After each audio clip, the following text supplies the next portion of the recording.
Coming up on the Daily AI Show. Developed an AI model called Sybil that's able to predict lung cancer. An AIforGood website where they have all of the projects that they're involved in that have some sort of social impact. Claude 3.5's performance improved further, developed more complex strategies, and found ways to cooperate the entire time.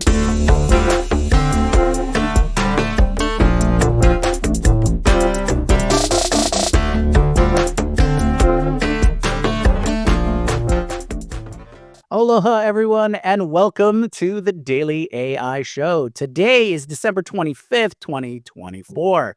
And so it's a Wednesday. That means it's a news day.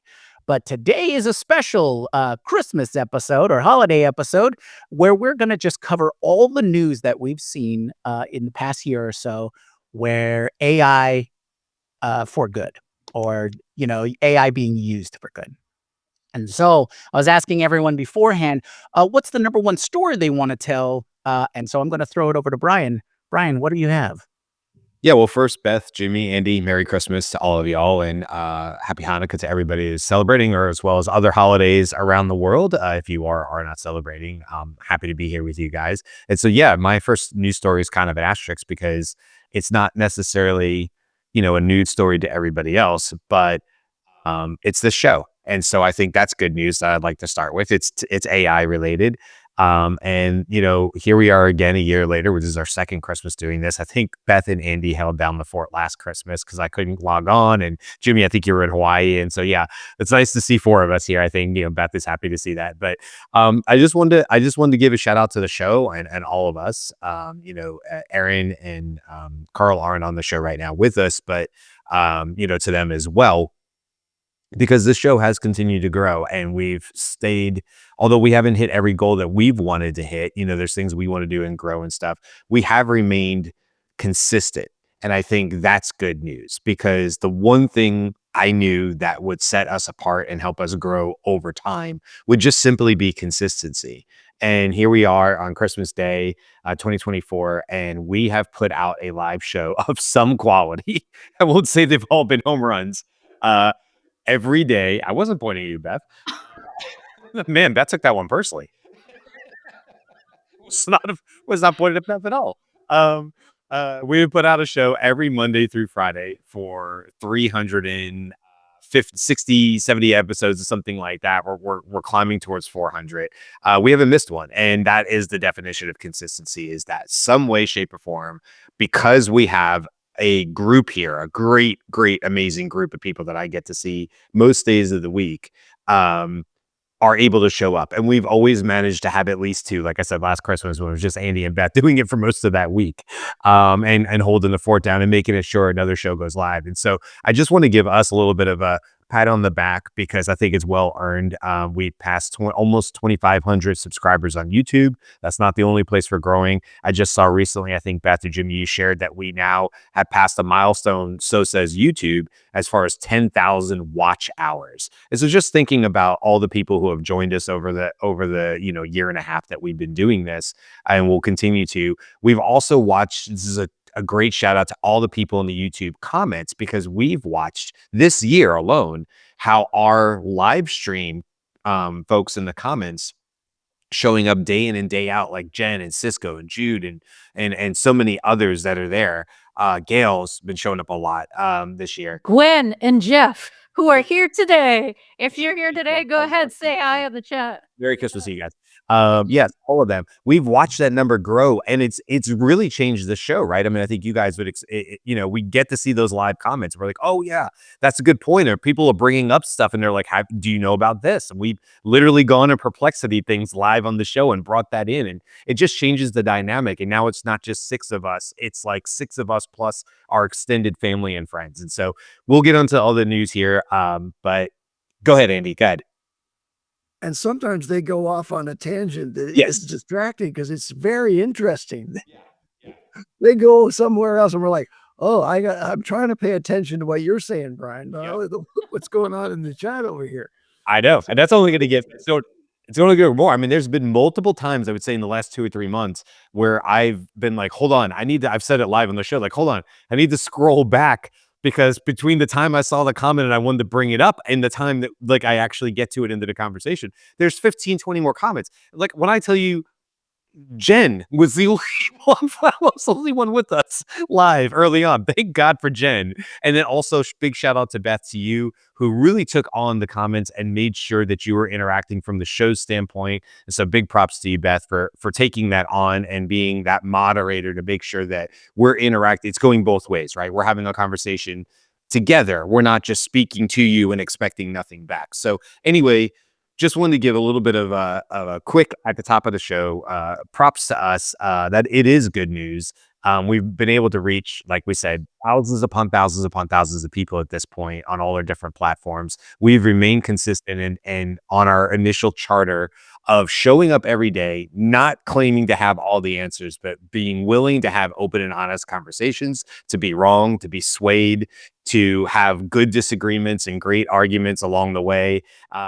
Perplexity would be one of them. Originally I was like, nah, I don't really see it. Now I use Perplexity all the time. That was because Andy on a show, so let me see a different angle. And you guys have all done that, and Carl and Aaron as well, who aren't here. So that's it. That's good news, right? It makes me smile. And as I think back, reflect back at the end of this year, I'm just like so excited for what's coming up in 2025 and all our new goals that we want to hit as we continue to grow. But we may be sitting here 1 year from today looking at 10,000 subscribers on YouTube. It is just not out of the question that we would grow that fast.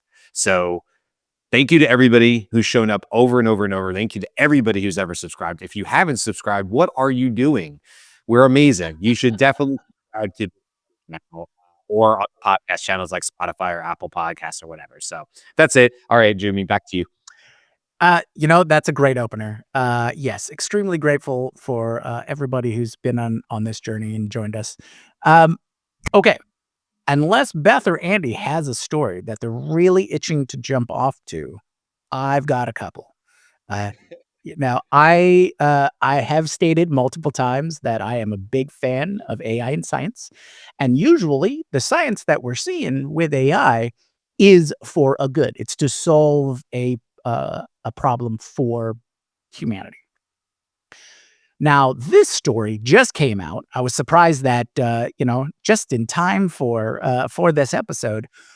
But this story is about how this one researcher came up with a new term, machine psychology, and the whole basis of this research, right? This dissertation for their second PhD, coming out of, if I'm pronouncing this right, Linköping University, which I think is in Sweden.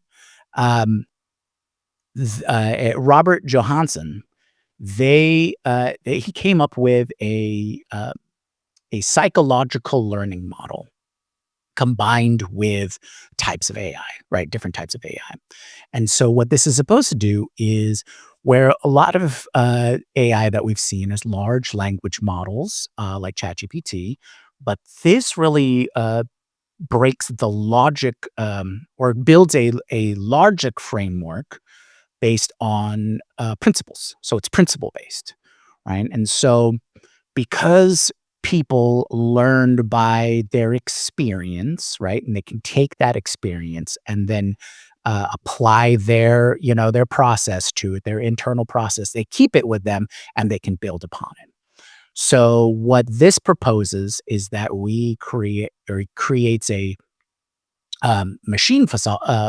machine psychology so that they build AI or types of AI learning around a psychology bent. So it's more of the mind of an AI as opposed to these current models like large language models.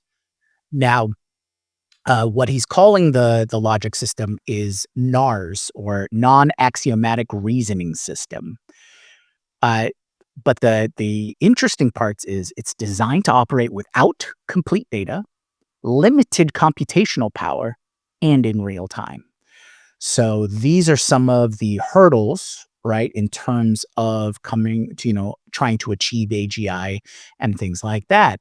And so he believes that down this line, if you can crack these issues, then you'll really have achieved a full AGI. Now, we've already seen huge announcements from like OpenAI about O3 and the reasoning levels, and able to, on that one benchmark, reach the level of like 87.5%, when the benchmark's 85 for human equivalency. So we're definitely down that path. One of the things that I thought was interesting about this was, and how I think it'll be AI for good, is that this gives us a method, or it seems like it'll give us a method um, to really gauge and set our alignment goals, right?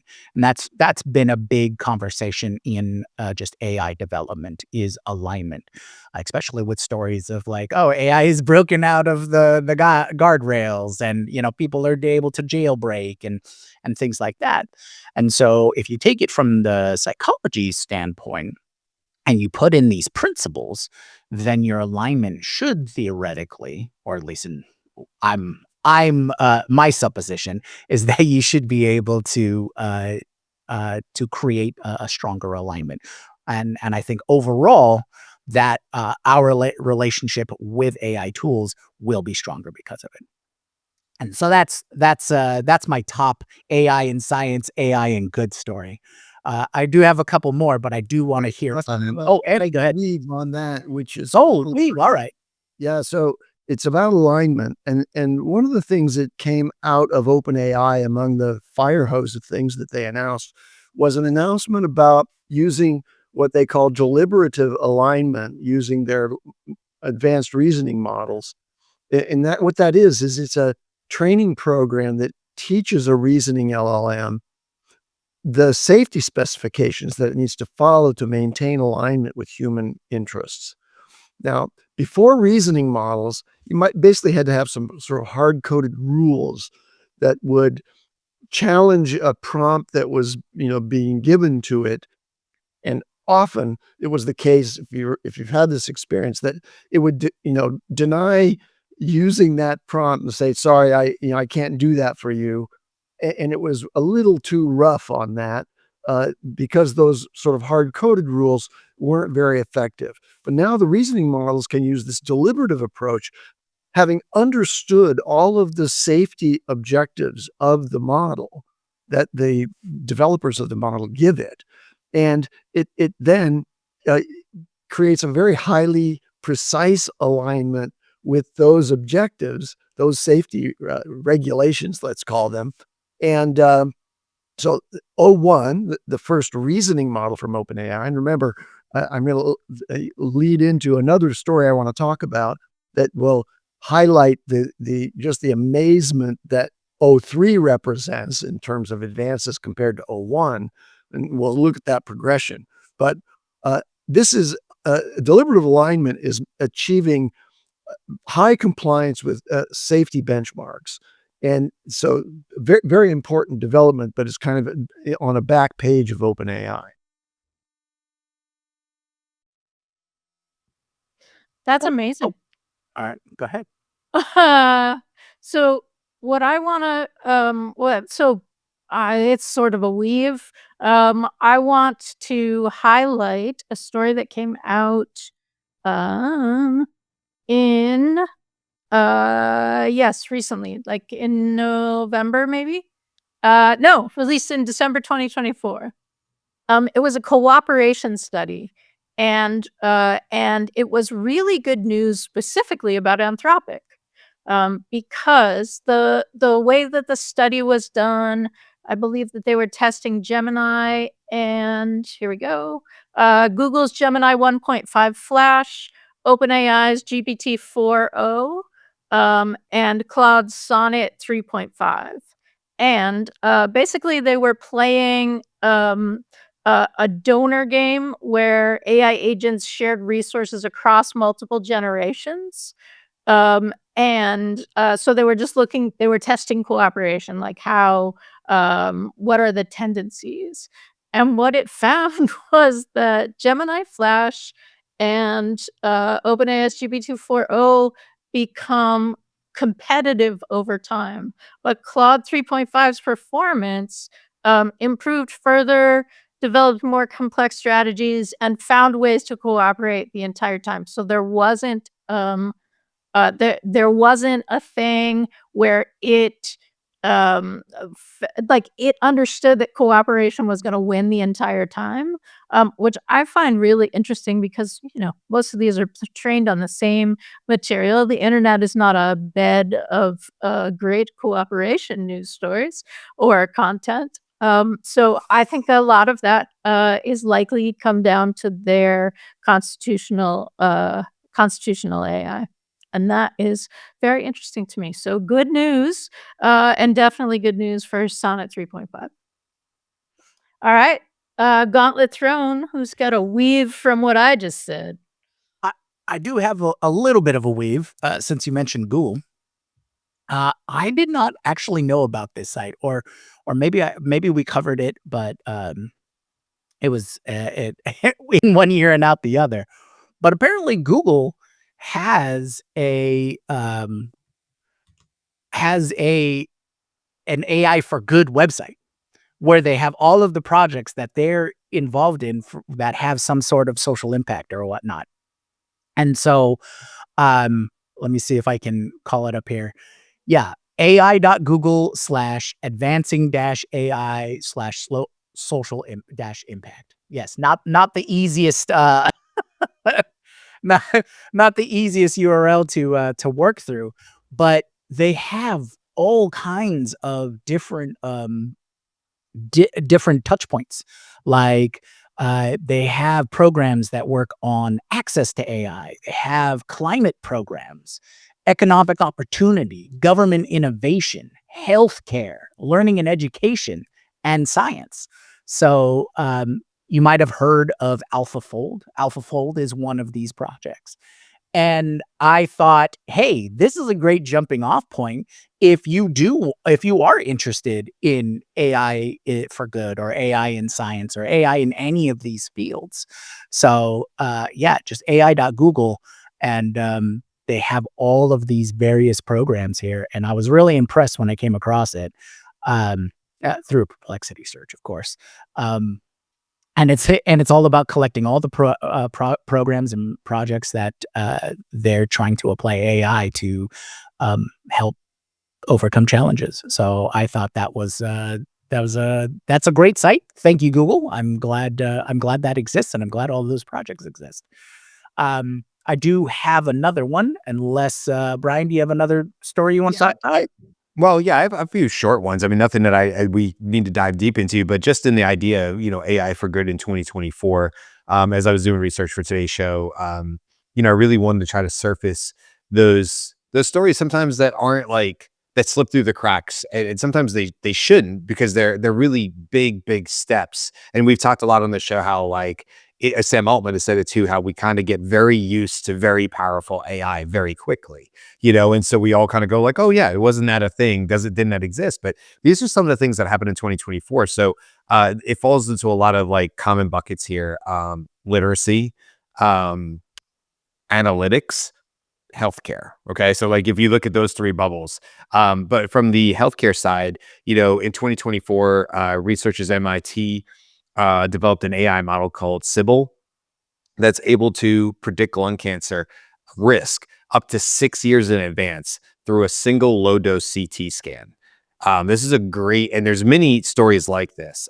This is a great example of AI for good in terms of its ability to pour through billions and billions of rows of data very, very quickly, where that might not have been capable before, and compare and contrast and analyze all the things you would expect it to do. But it's also its ability to read correctly CT scans. You just think about the implications of not only this for lung cancer and what it means to be able to predict lung cancer risk up to 6 years earlier. How many quite literally thousands of lives that could potentially save. Just this one technology, this one AI tool could potentially save thousands of lives in the near future if it's not already having an impact. But as it gets to the masses, right? So I think there's a lot there in the AI in the healthcare. We've talked about that. Jimmy, you talk about it a lot as well, where we're just seeing AI have almost immediate impacts because of what these, your MITs and these different research labs have been able to do with it. On the logistics side, there's a lot of stories, a lot of supply chain that's really, really important because what it's doing, for instance, in um, different African countries as well as other places around the world that wouldn't routinely have access to vaccines, where there's zero dose, what they call zero dose vaccine. They've been using AI to quickly uh, look through the logistics of that data and ensure that the right supplies and supply chain get to the right children and people who don't have vaccines, and again saving probably thousands if not millions of lives simply because we now have AI tools that can really, really look through the complexities and make sure that the right resources are where they need to be and they're not stockpiled somewhere else where they're not going to be nearly as helpful. So that was a big one. And then if we just look really quick into like agriculture, I saw several stories from 2024, again, in the last 12 months, where in agriculture, we've talked about the lasers that can pinpoint weeds. And of course, that cuts down on pesticides being used, but also in agriculture. And again, the logistics of it and being able to pour through mountains of data and be able to say like, okay, the AI is now helping farmers predict when crops are perhaps not getting what they need, but earlier in the process. So they're able to course correct earlier and perhaps save that crop for the year or whatever the case may be. So there's just all these really, really good stories. I mean, AI for good. I mean, and then there's a whole bunch of literacy ones that we can get to if we have time, but where you're just seeing people go, this is kind of like what we talk about on the show is what I get excited about is these are experts in these areas. You're assuming, whatever, agriculture, lung cancer, detection, right? And they're saying, okay, we understand this problem. And now we're looking at how AI can be used as a tool on top of expertise to hopefully make for a better good. And so hopefully when I look at stories like MIT and the CT scan, that we're going to have a huge adoption of physicians, doctors around the world who don't see this as a threat to their well-being, but see this as an easier, faster, cheaper way to help more people. I think if you're a insurance company and stuff like that, you should be excited about this, especially if it's done with a single CT scan and the cost will be done lower, but we can get to preventative measures earlier on. That's good for everybody. Obviously, it saves lives, but it's also a cost savings. So hopefully we will see a lot more adoption as we see these tools, but that's the most, I mean, look, yes, we talk about the ChatGPTs of the world and what Meta is doing. We probably focus on that more on this show, but there's all these amazing stories in AI that are happening in the last 12 months that are going to have like significant impact and collectively probably save millions of lives just from 2024 advancements in AI. That gets me very, very excited. And I know that's what we're talking about today, but those are some of the ones. That's kind of a broad brushstroke. I could go into each one of the stories, but that's really what I sort of picked back from it. Beth, did you have like a similar, I know you and I were both looking at the 2024 stories. Did you have a similar kind of feedback from it? I did. I did. And one of the things that happened recently, and so if you've seen news stories, I think we covered this, but I will just highlight it again. AI can detect neurological changes in babies using video data alone, so it's very non-invasive, and it prevents death. Like it's seriously their continuous neurological monitoring in the NICU, so these babies are already having a hard time. And it provides the real-time insights into infant health that have not been possible before. And if we think about what the NICU usually is, right?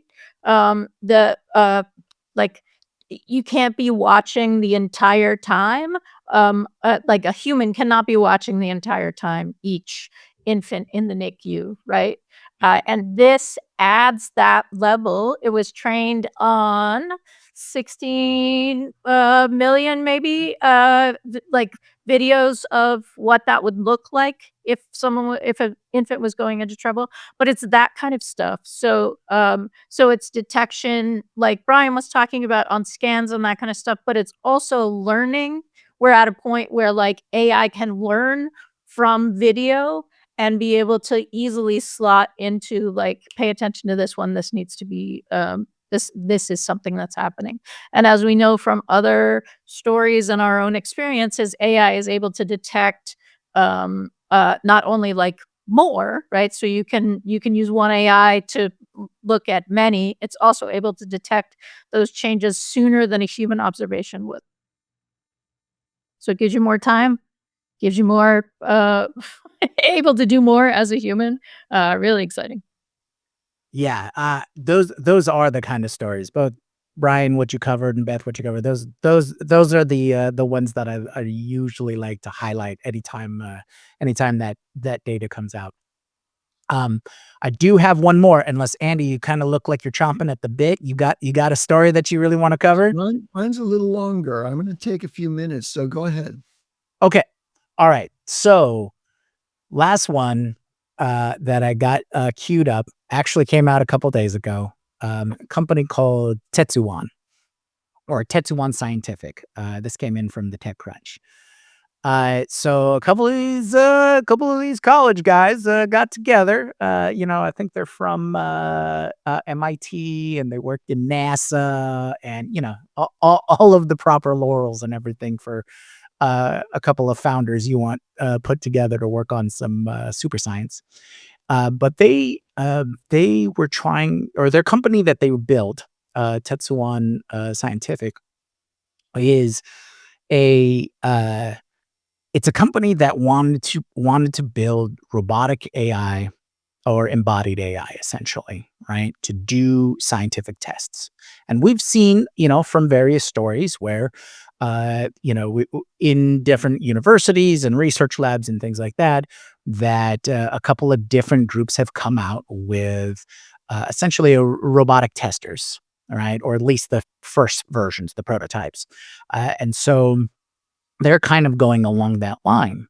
But they had their aha moment or their light bulb moment when they saw GPT-4 and the emergence of the what's the word I'm looking for, capability of diagnosing or that diagnostic component, right, where they're able to make those determinations. Because beforehand, AI didn't have the scientific intent, is what they call it, where it was able to see the image or take a picture of what they're looking at or video or whatnot, and then apply it to whatever the parameters were, whatever the intent was to make that determination. And so once they saw that it could be done or started to be done with GPT-4, that's where they kind of jumped off and they said, yes, this is what we really want. And so they're developing robots. Well, I guess a little background is most scientific robots, the ones that exist that can do the little pipettes, with their robotic arm and just do hundreds or thousands of tests, saves an immense amount of time. But it takes an immense amount of time to switch the parameters, reprogram that robot. And so it had to be done where you brought in a programmer to, the scientist told the programmer, these are the parameters, and then had to reprogram the robot to then do that new test. Apparently, switching tests is very common in part of the scientific process. And so now they had an opportunity to develop a way to go through the whole process without having to do the reprogramming or keep it to a very minimal, right? Combine that with being able to create their models that allow for that scientific intent result to be to be plugged in there. And so now they're developing these robots that will do the entire scientific process from start to finish, right? So it's not just one portion or just the testing, right? So their aim is to create a robotic AI scientist. So someone who can do the whole scientific method from start to finish for what and change up whatever experiment that they're doing on the fly. So exciting stuff because this is the part where robotics and AI and automation really come into play with science, is because it's a lot of testing over and over and over and over again, right? Like thousands upon thousands of tests to get the proper data set to to do it enough to have a fair assurance that this is the result that you're getting and it's replicable and things like that.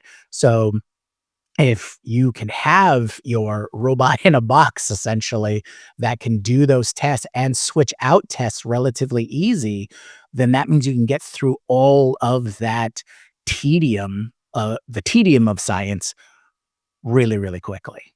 And that will push scientific advancement and scientific exploration even further into coming up with applied solutions like to cancer or environmental issues or these really large human scale or humanity scale type problems. And so I think that that qualifies for AI for good. That's amazing. Yeah. All right. So, go ahead. Sorry, Andy. Sorry. Go I ahead. have another quick one, and then we can tee Andy up. So this is about AI doing conservation, and it's specifically conservation in India, in terms of not killing elephants with trains. So the AI system that I believe is run by looks at things through drones, halts the train to prevent collision with elephants crossing the tracks. So in drivers of the Kamrup Express are alerted in time to apply the emergency brakes, avoiding the harm to animals. And the AI-powered safety system is for this specific story prevented the collision between the train and a herd of elephants crossing the tracks in the northeastern state of Assam. This system has already averted 800 potential elephant collisions in Tamil Nadu and Assam, and I am so sorry in the way that I'm saying those, but I hope that's close that you know what I'm talking about. And the point of it is that it detects the wildlife and it sends alerts to train operators. And they're planning to expand to all surveillance across all elephant corridors in India's East Central Railways, because of course you're doing great because you're saving wildlife, but you're also doing great because you're saving the trains and potentially the operators. Yeah. Said the same thing. He's like, "Can you manage the carnage of a train elephant collision?" Don't get me wrong. I'm all save the elephants. I mean, not I want to see the elephants. I think it's amazing, but also like the disruption to everything that the train is probably doing in like Right. what does happen if a train collides with a herd of elephants. It's not good for either party, obviously, in saving the animals, but also not good for the disruption of the train line and stuff like that. So that's actually really, really cool. And I imagine it's probably good for other wildlife as well, which is like, again, Yeah. such an easy to comprehend, easy to do, but just not necessarily capable. We weren't capable in the same way before AI because for probably a lot of reasons, because like you said, they couldn't quickly enough process the data coming back from the drones. We didn't have an ability to process that fast enough to actually turn into a result, to an actual action happening. And to your point, we're talking about hitting emergency brakes. Well, how long does it take for a herd of elephants to cross the road? So that we're talking about probably mere minutes from the time that it's identified in data to the time that somebody's pulling the brake, if not maybe less than. I don't know what the time frame is. That's something that a human can can conceptualize and say, well, yes, okay, the data is coming and satellites and all that, but we just probably didn't have the way to either do it quickly enough, like efficiently enough, or perhaps cost effective enough. And unfortunately, there's that side of it too, which is we'd like to not hit elephants, but it's prohibitively expensive to put this in place. And maybe it couldn't be in the past. And now through these AI solutions, we're finding that more and more of the data is able to be processed faster, Right. resulting in real time, almost probably near real time actions, which is just super, super cool. That's a really cool story, Beth. I didn't catch that one, so I like it. Okay. I know we have stuff with Andy, and then you wanted to Andy, what do you got for us? Okay, so this is from a recent article in Harvard Business Review, and it's about using OpenAI's ChatGPT 4o in a business strategy simulation. And the role that is played by all the participants in this business strategy simulation is the CEO. And now they're going to be scored on how well they perform as the CEO in the outcomes for the company that they're CEOing in this competitive landscape that's in the strategy simulation. A very sophisticated strategy simulation that's imitating the automotive market, right? So there's lots of different components to the automotive market, and there are companies out there that do these strategy games for the development of, corporate strategy.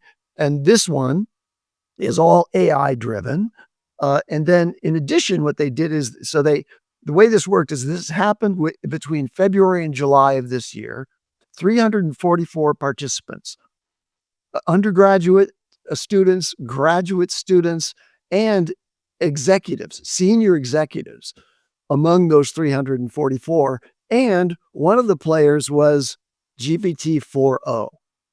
Okay, well, how good is 4o as a CEO? I'm going to get to that. But let's think about how good 4o is back in February to July of 2024. This is before the emergence of O1, which was the first of the reasoning models. So it doesn't even have those reasoning capabilities, except in sort of, rudimentary fashion.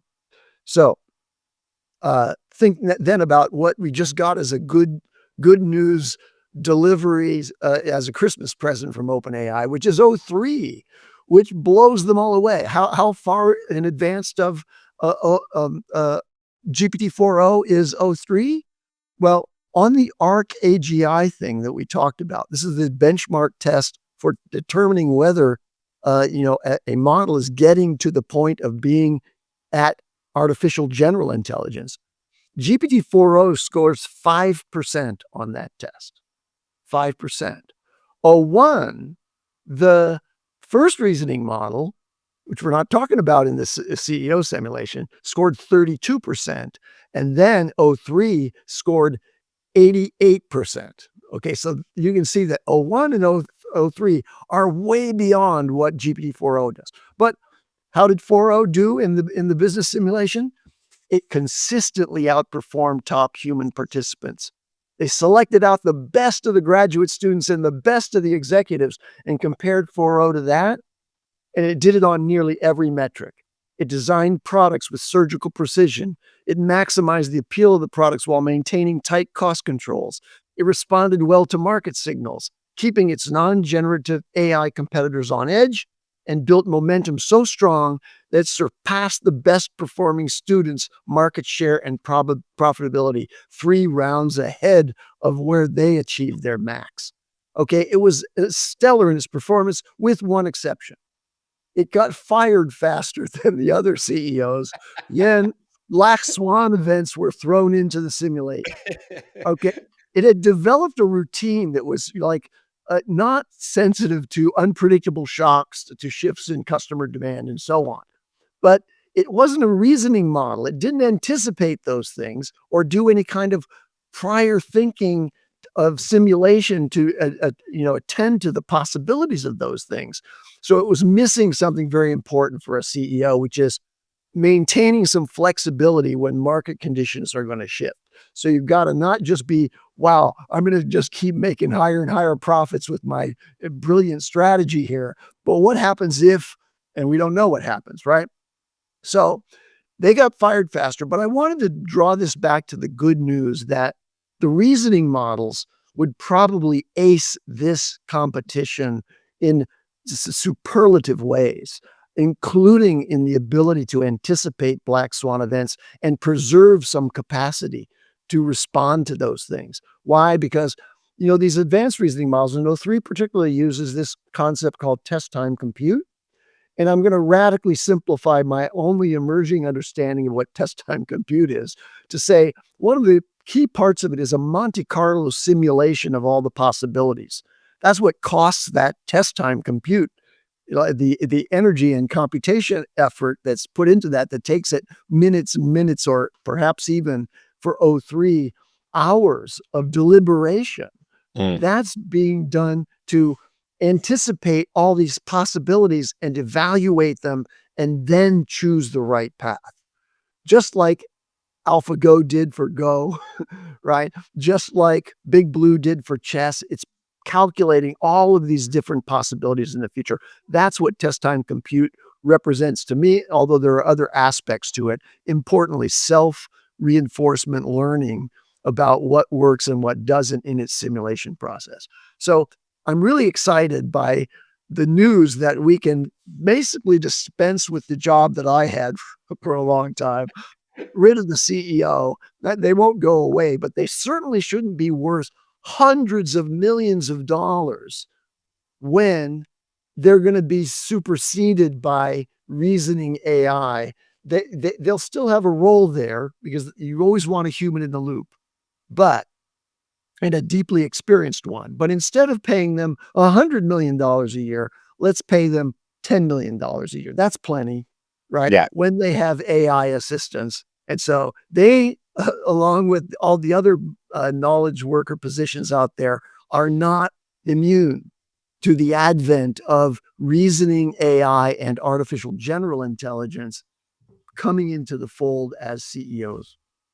I love this, Andy, because I think this maybe is the beginning of the end of these massive buyouts where CEOs come in and they're guaranteed millions of dollars whether they succeed or fail, and you got to be thinking to yourself like, what's the pressure to succeed in a lot of these cases where you see these huge buyouts and they're there for 6 months or 9 months and they're paid $4 million by HP to go away. And when you start to see more of these, I think modern day CEOs like you're talking about who are using and leaning on in the right ways the advantages of AI in order to make better holistic decisions based on their experience and their ability to direct traffic, so to speak. I hope this is a step in the right direction, to your point of not these bloated contracts that get out there where there's just a churn, but the business isn't getting better. The only person getting richer is the CEO at the top who's long gone and on to their next project, So that's really, really cool. And Gwen just said anyone with a 1 billion. Oh, anyone 1 billion. I thought Gwen was saying something else about the 1 billion one person company. My bad. She was talking about the lottery. I read that too fast. That's what I get for trying to read comments too quick. No, by the way, Gwen, I'm still here. So no, I did not win the 1 billion last night. I love Beth and Jyunmi and Andy, but I may not have shown up today had I won the 1 billion. Okay. For people who are there at the beginning, Brian started the show with gratitude for all of us and all of you, and this is amazing. Gratitude. And now we're like, if I win 1 billion, I don't know. I would have just shown up. Here's how you would have known. I would have been in the same frame as Andy because I'd be on his farm. I'd be like, what's going on, Andy? Like, why were you here? And I'd be like, because I've won $1 billion. There's no reason why I can't be hanging out on your farm today. Merry Christmas. I brought presents for everybody. Don't worry about it. So if you see me show up in Andy's frame, you know something good happened, and I'm very gracious, filled with gratitude, and also line pockets worth money. Hey, Jyunmi, before we go, I have two quick ones that are good news stories. Let me just knock them out.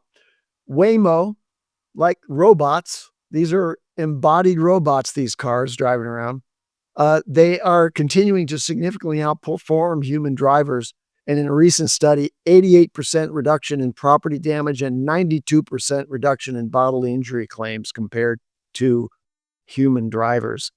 So that's a great story. And then the other one is, deep neural networks operate as a mathematical simulation of neurons called perceptrons. And And in order to simulate a large, huge network of neurons like our brain, there's a lot of energy consumption that's associated with that. So they wire together these perceptrons, and that is that's an inefficient method. Why?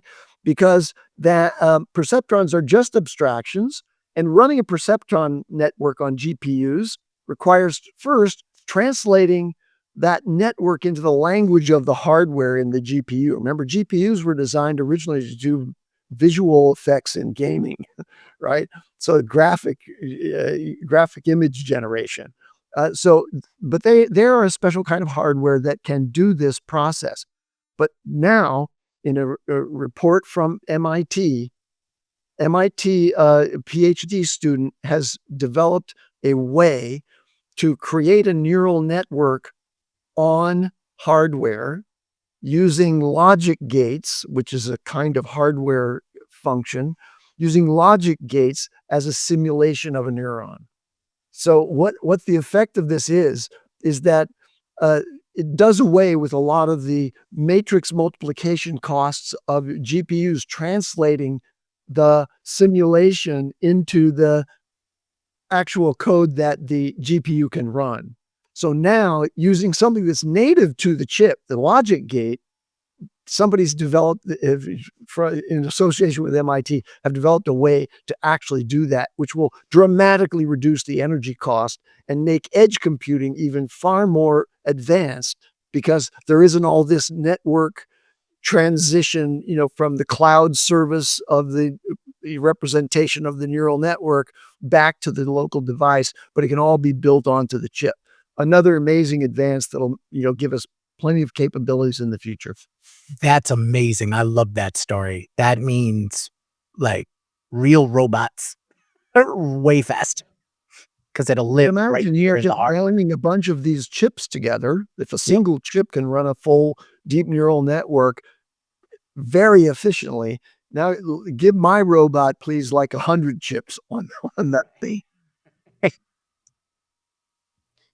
Well, then do they become like SD cards, right? So that you can swap them in and out and upgrade and that kind of stuff. I mean, that's Oh yeah, and then we're talking like skill sets. This can become skill chips. yeah. Once you've written, oh hey, let's develop this skill, plug that in. So to all of our cyberpunk fans out there, you know what I'm talking about. Direct neural interface, steel trick, the whole thing. Okay, yeah, I'll stop. All right, was there a couple more stories? I just have one quick more one, which is about the trends in education. And one of the trends with AI in education is a more inclusive materials. And we're gonna see that more and more, because the ability to create inclusive materials is so easy now. Right. And so they're like, hey, we can put an audio version out. We can add subtitles to things. We can add transcripts to things. And one of the things, again, if you pay attention to disability accessibility and accommodations, is all of the things that they've named are things that help non-disabled people learn better as well, right? All of those things, if you make it more inclusive, you've made it more inclusive for everybody, and not just your students that need accommodation. It's the same as like shovel the ramp first, because if you shovel the stairs, only the people who can walk upstairs can walk up the stairs. If you shovel the ramp, everybody gets up. Woohoo! It's a good analogy. I've never heard that, but that's a good analogy. I mean, I'll steal that at some point. Brian. Oh, this is just a quick share, but I just thought it was funny. So, Beth, if you can pull this up on screen really quick. This was from a year ago, like almost immediately. It happens to be the four of us. So, wait, it was there. It went. Yeah, this was a game called "One of These Things Doesn't Belong Here." One of these things isn't the same. Now it's it's the build song. Now it's time to play our game. What was that? Sesame Street. Well, now it's time to play our game. So yeah, this was a year ago, and I'd like to say it's the hair that makes my my face look rounder, but I don't think it's the hair. So This happens to be the four of us from a year ago, and it just made me crack up with the hair and no hair. So I thought I'd share that really quick. But that's it. That's all I had. It's not even a good news thing. It's just made me laugh from a year ago. That's it. No, now the bonus is, can you name that streaming platform, right? Like, can you look at that and identify the platform we were streaming from? Good Anyway. news. No good news. Bad news to AI at 24. Get your streaming I platform. am sentient stream your sentence from AI people out there, make a better AI streaming platform for us. It's true. That's true. Yeah. If there's a new startup streaming service, We're all ears. yes, come talk to us. We'll tell you everything that everybody wants, especially us. And yeah, let's get into some sort of deal. We'll literally do thousands of hours of floors. Exactly. Data for you. We'll give you the KPIs that will please your board. That's right. Yeah. All right. Unless anyone has anything else, I think that's been a great special holiday issue of AI for Good, the AI News Day. Thank you everybody for joining us and spending your Christmas day with us. It's always great to see all of you. I love all the conversations that are happening in chat. We love to see you. So thank you very much. So today we're going to wrap up with, if you haven't liked and subscribed to us, please do. And also go to thedailyAIshow.com to sign up for a newsletter. The newsletter is awesome. Always some great info in there, and also helps you link back to any other shows that you might have missed in the last week or so. And yeah, everybody, happy holidays and aloha.